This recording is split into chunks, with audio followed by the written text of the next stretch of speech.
এর সকলেরই একটা দোষ আছে, আমরা সব কিছুতে ভাগ্যের দোহাই দিই, ভাগ্যকে দোষারোপ করি।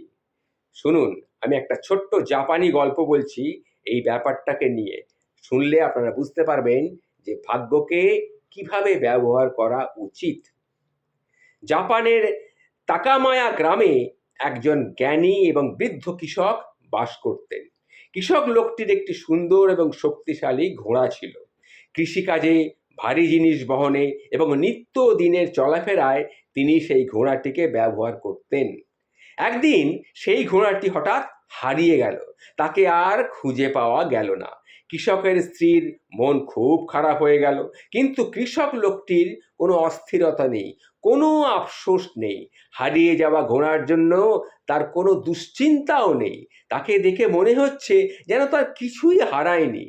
আশেপাশের প্রতিবেশীরা এসে বলল, তোমার কি দুর্ভাগ্য, একটা মাত্র ঘোড়া, তাও হারিয়ে গেল।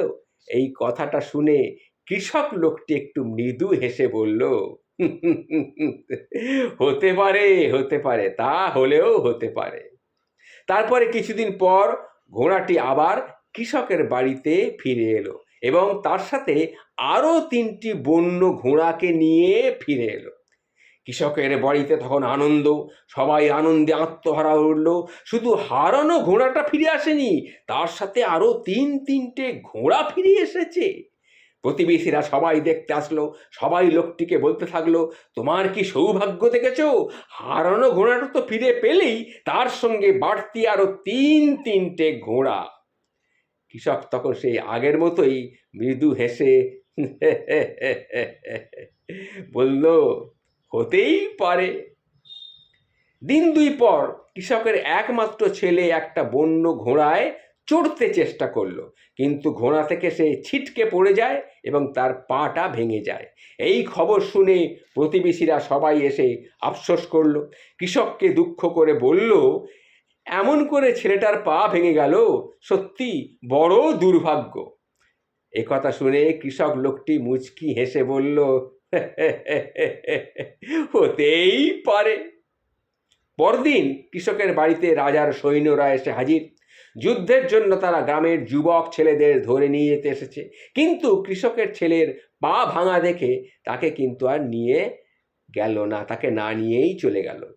তখন প্রতিবেশীরা সবাই এসে বলল, তোমার তো দেখছি অনেক বড় সৌভাগ্য, ছেলে আর যুদ্ধে গিয়ে মরতে হবে না ছেলেকে। তখন সেই কৃষক মৃদু হেসে বলল, হতেই পারে। এই বৃদ্ধকে কথাই কিন্তু সত্যি। এই বৃদ্ধ সত্যি সত্যি জ্ঞানী এবং সত্যিকারের বৃদ্ধ এবং সত্যিকারের কর্মঠ, সত্যিকারের বুদ্ধিমান ছিলেন। এই জীবনের ভালো মন্দ এইভাবে সব কিছু তিনি মেনে নিতে শিখে এসেছেন।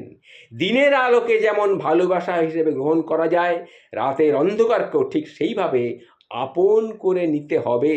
নীরবে বিশ্রাম নিতে হয়। দুঃখ আছে বলেই জীবনের সুখ কিন্তু এতটা সুন্দর, এটা কিন্তু ভুলে গেলে চলবে না। জীবনে সব কিছুই হতে পারে। কৃষকের সেই কথা, হতে পারে। তাহলে বুঝলেন এই গল্পটি থেকে যে ভাগ্য মানুষের জীবনে কখন কি হয় সেটা আগেই কিছু বলা যায় না। ভাগ্য সৌভাগ্য হতে পারে, দুর্ভাগ্যও হতে পারে।